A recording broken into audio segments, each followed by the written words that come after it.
Didn't you tell me that there was some cage of monkeys when you were growing up that in the valley here? Yeah.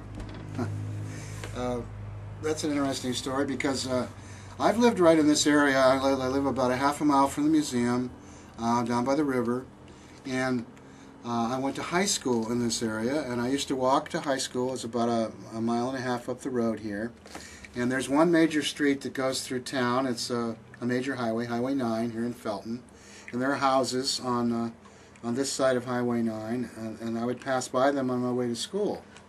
And what I noticed was that there was a large netted enclosure that someone had put up in their backyard, and there were gibbons in this netted enclosure. Two, a gibbon is a brachiating ape, an ape that swings from tree to tree, and they had swings inside there, and they had ropes, and these gibbons would swing around in there. And so evidently this person, I don't know what their affiliation was with these animals, but they had this big enclosure for these animals to exercise in. And I noticed that.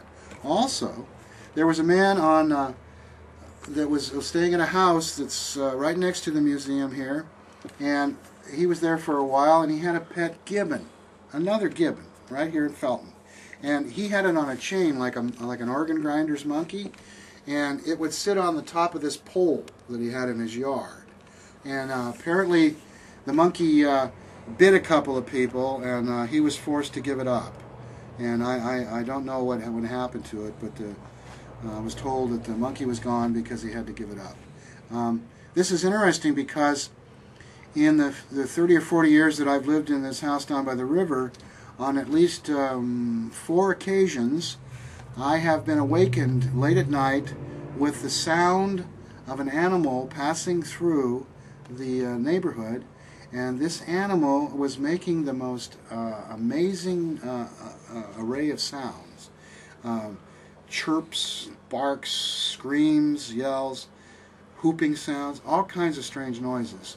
And you could hear it as it passed through the neighborhood. You could hear the sound going away, and it tended to follow the line of the runoff. The water comes down the hill and runs down through backyards and ends up down on the street near where we live, and then empties into the river right below our house there. And this thing would come up out of the river, and it would follow the path of the runoff, and it would end up going across Highway 9 here and head up into the mountains, same mountains where we found this nest, by the way, that nest I talked about. And so for years I wondered, what in the world is that creature? Do we have our own little skunk ape going on here? And I thought maybe that was a Bigfoot. And then one day my nephew came up to me, and he had a boombox with him, and he said, "Hey, Unc, I want to play this for you. A friend of mine was camped down in the gorge down here, between here and Santa Cruz, and he taped this weird sound." And he punched that thing, and here comes these screams on this tape. And they sounded exactly like the siamangs up at the San Francisco Zoo. And if you go to the San Francisco Zoo, you will hear these apes screaming. You can hear them from all over the zoo.